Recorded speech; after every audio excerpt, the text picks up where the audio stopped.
Hello all YouTubers and welcome back. As promised, this is PFC Romero 101 going into a more in-depth look at what I have set up for my sump refugium. Now just going and taking a quick peek at some of the methods that I use for my filtration. As you can see down here, I have a couple of pads. Now these pads are meant to help filter out large particles such as food, fish waste, even dead fish if there ever was one and it happens to get sucked up. This helps to limit the amount of organics that trickles down into where my refugium's at. Now there are different types of filter pads out there. There's some and they're all different types of sizes as far as the gaps in between. And so this is just a little bit of what I use for my tank. As you can see, this is more kind of like a the filter pad that's used for ponds. You can use it for pond filters, and basically what I do is for my tray, I just cut it out to a specific size. I don't cut it out fully to the exact size of the tray. Reason for this is that if it's covered in the tray fully and for some reason it gets enough waste in there to where it starts to clog up the pad, the water eventually is going to start to fill up, and it will still trickle through, but it will be going at a lot slower rate. With that, it can cause a spillage over the tray. With my system, the way it comes apart, it's kind of a pain, but water can leak out if it does build up enough. So I cut it down just shy of the full size, and I leave a couple of the drip holes in the tray exposed, so in case if it does get fully well, if the filter does get clogged, then there's that little emergency backup, so that way it doesn't cause a big overflow in the tray and allows excess water to just drop down. Obviously I'll be able to tell right away just by opening up my my sump area, and I can just see through the tray exactly if the water is going over or not. Now here is the second media pad that I have, which goes underneath this soft one that I have here, and this is called Pura Filtration Pad. And what this is, it's the same concept as this. However, there's different types of media that I guess you would say, I wouldn't say sewn in, but it's inside the pad. Now this contains a bunch of I would assume carbons and GFOs in there to help reduce the different types, as it shows here, different ammonias, phosphates, leads, coppers, silicates. And so it's just a good thing to have, you know, just like as a backup to pre-filter for your filter. And so that's a good thing to have. So if you got something like that, I highly recommend investing in this. It can be a little pricey. For this big pad, obviously I've had to cut it, but it's actually bigger. It costs about $40. Now this pad lasts for a while, and so it's not like, you know, you have to constantly be cutting pieces off. It pretty much lasts about the same as this pad, and this pad lasts for a while. So it's a good investment. I recommend it personally. And so as we move on, we're going to move on to the different types of media that I use for my tank. I have little media bags inside where my refugium's around, and I got different types here. This is Brightwell Aquatics export NO3, which is basically creates a lot of surface area for the bacteria to grow. As you can see, the media looks like some croutons or something. It's like little cubes, and this is supposed to help to reduce the amount of nitrates. And I am a big fan of anything that consumes nitrates. Phosphates are, personally, I believe, are easier to control than nitrates. Nitrates can be a nuisance, and for all of you people out there that do your you check your water parameters, you'll notice that there's nitrates sometimes they fluctuate from time to time, and sometimes you may accidentally overfeed your fish, and all that gets to your sand bed, and all that just goes to waste. Well, that's going to build up a lot of nitrates. So anything that can help to reduce nitrates, I find it a big help in all. The next type of media, obviously, is the export from PO4 from Brightwell Aquatics, and this is to help reduce phosphates. Looking at it, it's kind of cloudy here, but basically it looks like GFO. It's actually, I think it is GFO. They just put it in a cube. Looks like the same as nitrate media, except for it's just in a cube for granular for the GFO. And so I use these two each in a media bag, and the way it's recommended is that the nitrate be set before the phosphate. And so I guess it's to help when the water filters through. I guess it doesn't cancel out certain elements of the filtration. The next type of media, which is pretty much relapsing again, almost. It's Aquamax GFO, granular ferric oxide, and I put this in my canister. I have a dual canister from Bulk Reef Supply, and I have that in there. This is just to give me a little extra kick of filtration for phosphates. Phosphates don't climb up because I'm running different types of medias and methods that I just don't have problems at all. The last canister, or the container, this is carbon. This is one of the biggest things for helping to clear your water. This helps make it crystal clear, as well as filter out any other particles that may be floating around in your tank, as well as taking away any of the bad odors that your system may cause. Carbon is definitely great for anybody. It's a necessity. You need this. Otherwise, your water is going to look nasty, green color or yellowish, and yeah, and then it's just bad news. So having carbon in a reactor, I feel, is the best way for filtering. Some people may put it in media bags, and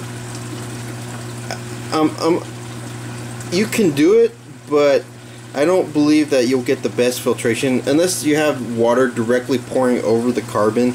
You're not going to get the best filtration for the water if you just put it in a bag and you just hang it, either in your tank or your sump. It's because water is just going to move around it and it's not going to flow through.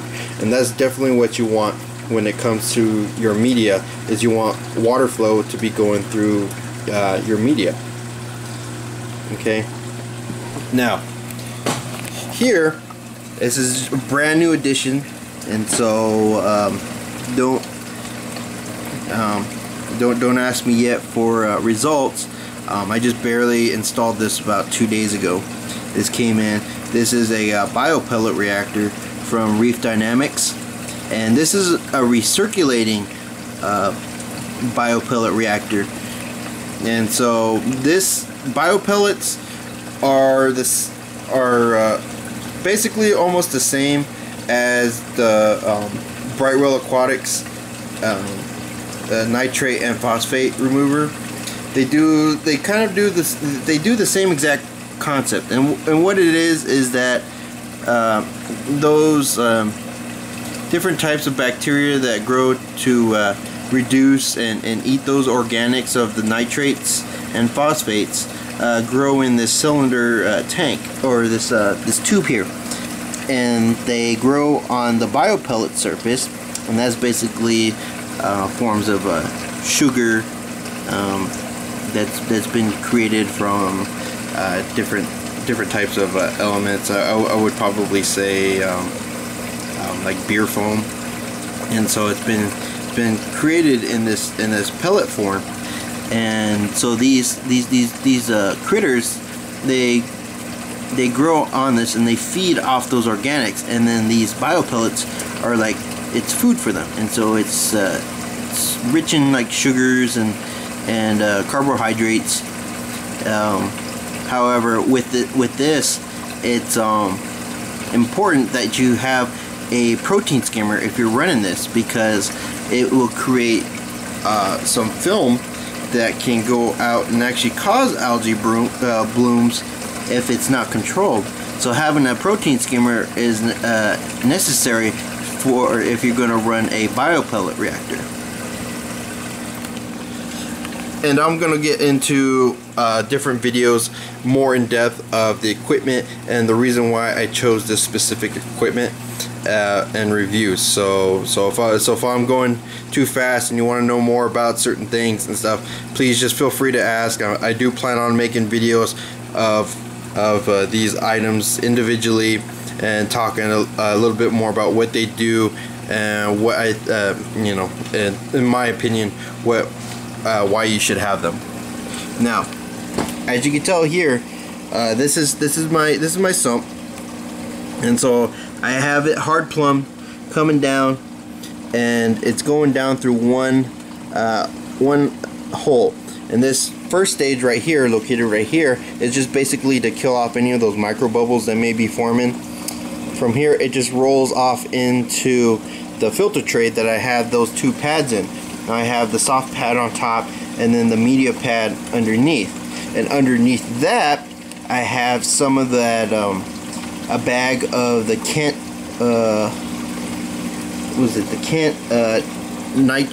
nitrate sponge or something like that. Basically, it's just an extra layer to help reduce nitrates. Like I said, nitrates are probably the most common types of issues that people run into. And so having all these different types of methods to reduce nitrates, I firmly believe that everybody should consider. Alright, so what this does is that this will flow down and then it trickles down. Obviously this used to be a chamber for the bio balls. I took out that because, like I said, it works, but it could also cause nitrates, and I said I hate nitrates. So basically it's going to flow underneath, and then what it's going to do is that it's going to go through where my refugium's at. Now my refugium, I have a mixture. So most people, they're like, oh, you should run sand, or you should run miracle mud, or Fiji mud, or whatever kind of deals they got out there.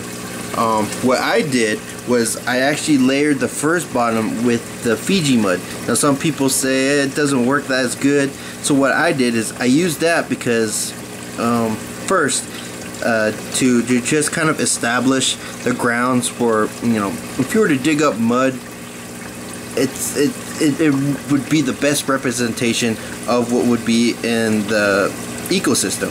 So I got that mud first, and then I bought a container of the miracle mud, and the miracle mud is I laid it on top of the Fiji mud.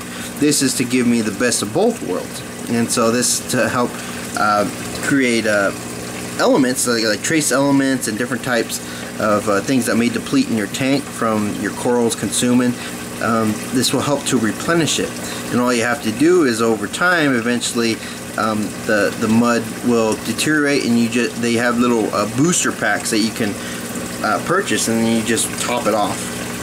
And so here I got some Chaetomorpha, and then on the other side a little bit over there, and that it's all, I just got rid of a bunch of it, so that's why it looks so small.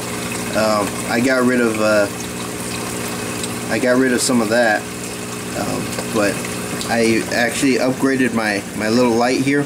This is the JBJ Macro Glow, and I originally had the 15 watt, and my algae was growing, but it wasn't growing at the rate that I wanted, so I upgraded for the 25 watt. And, so this is currently I just recently got this too.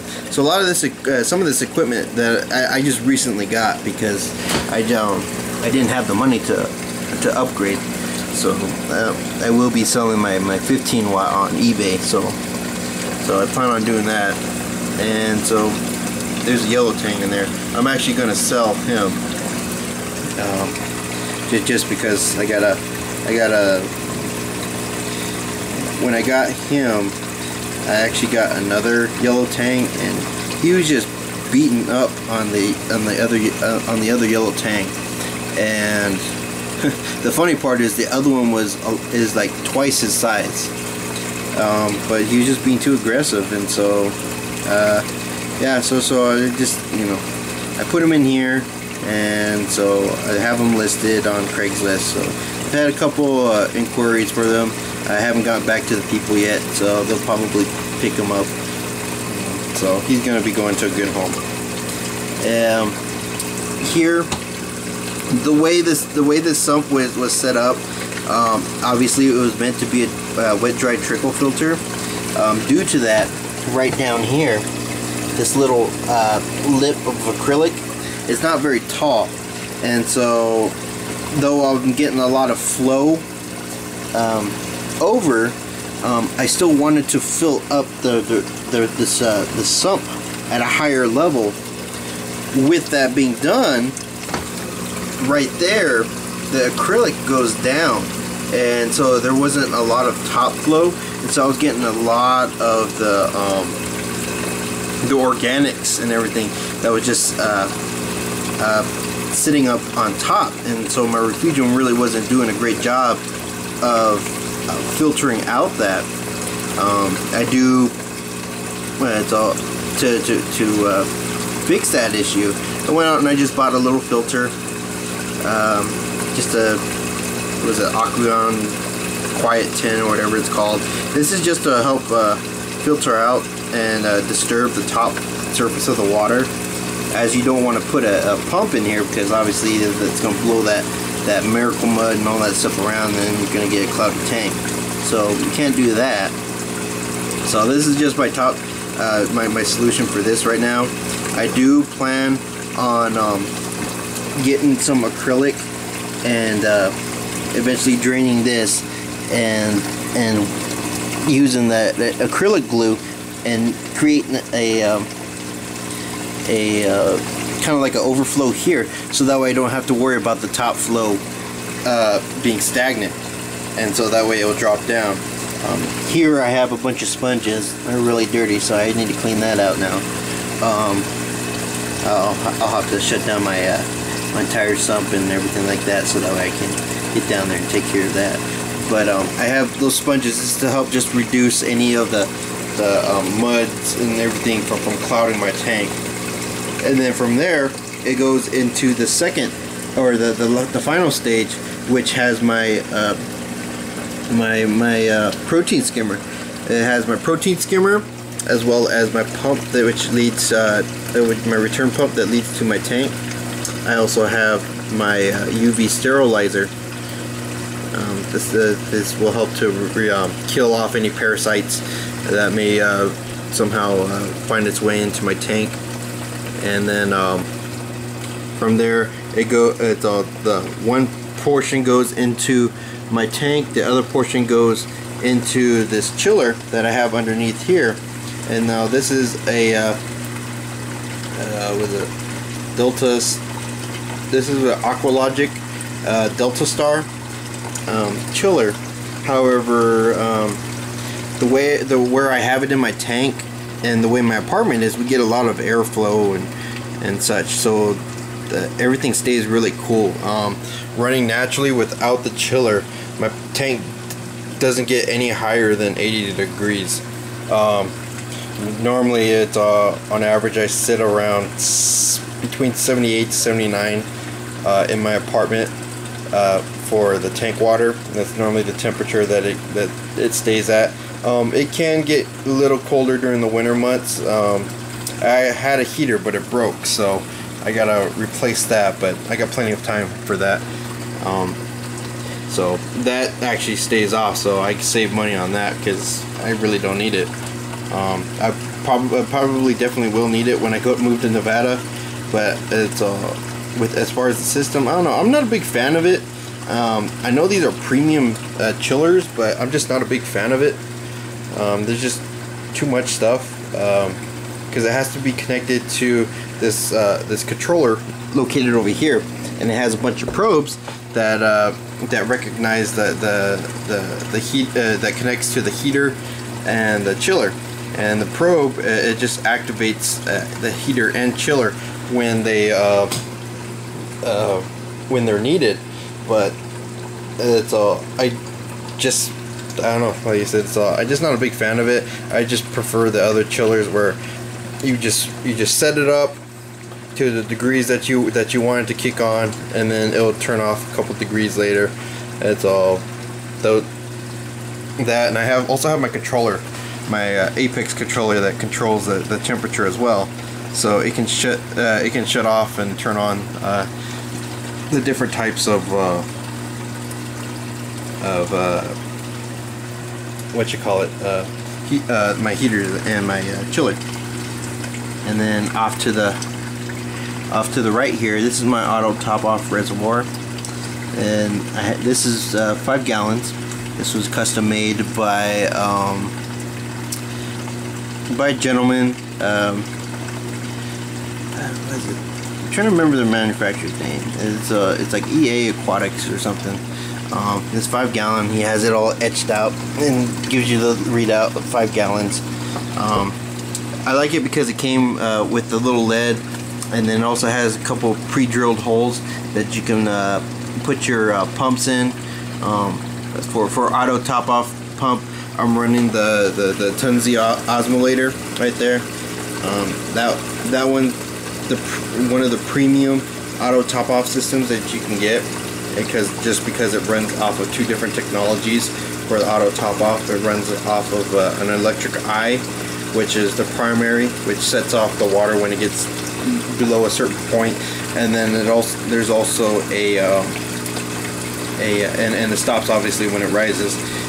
But if for some reason if that fails, then you have the little float switch that's right next to it, and so when the water reaches a certain point, it will create a buzzing noise, and it sets off like a little alarm that lets you know when the water is too high. And so that's a good feature because it shuts off the pump, and it's just that extra piece of security. And then here I have the bulk resupply dual reactor. In the first stage I'm running my my GFO, and then the second stage I have running my carbon, and that's pretty much just filtering in. So my last stage is kind of cluttered with pumps, just due to the fact that, like I said, so I didn't have a lot of time to really set up the tank, and just being in an apartment, and like I said, I know I'm gonna move, so I just kind of Mickey Moused everything, but everything works perfectly fine. That's all. I haven't had any issues. Over here I got my Apex controller,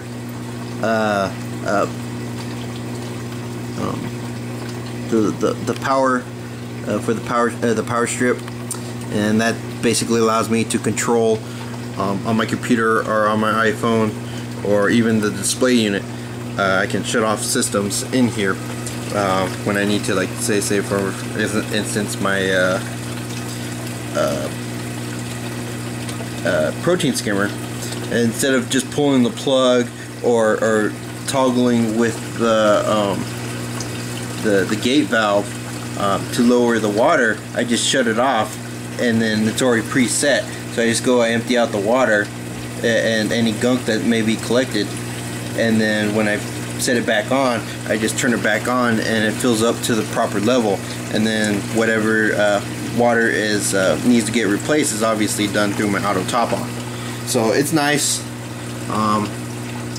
and it's actually filling up now a lot quicker because I have the biopellet reactor. Majority of that you seen, that's that film that I was talking about earlier. So it's important to have that protein skimmer when running a biopellet reactor. And so yeah, just quickly talk before I end this, quickly talking about some of the tubing. Like I said, for my drain, I have the hard plumbing, just because it's gravity fed. There's really no reason to use flexible tubing. Yeah, you can do it because it can be easier, but I think it looks nicer, and I just don't have to worry about much. Coming down to my return pump, I believe in using the flexible tubing. Reason for this is that just trying to hard plumb certain things, it would cut down the flow, and flow is very important when it comes to your tank. You know, because it helps get those organics out, as well as keep all your corals and everything healthy. And so if you hard plumb it, sometimes you'll have to create certain angles that cut off the flow. So if you can minimize that restriction when it comes to the flow, you'll be better off when in the overall run when it comes to the full potential of your power head reaching your main display. So that's why I have the flexible tubing here, which is really beneficial, which I think is because, you know, like I said, I'm not losing a lot of power from the head. The only part that's maybe losing some power would be the part that goes into the chiller, and then the chiller, it returns into my little return outlets right there, and obviously goes up to the little return spouts. So yeah, so that's just a quick rundown of my particular sump. Like I said, stay tuned, and I will do some more reviews on the equipment that I have running in my system, as well as some other videos. So if you have any ideas or suggestions, please feel free to write me and just let me know what you want me to talk about. So if you're just joining us, please like and subscribe this video, and yep, and I'll catch you guys around next video. Take care. Peace.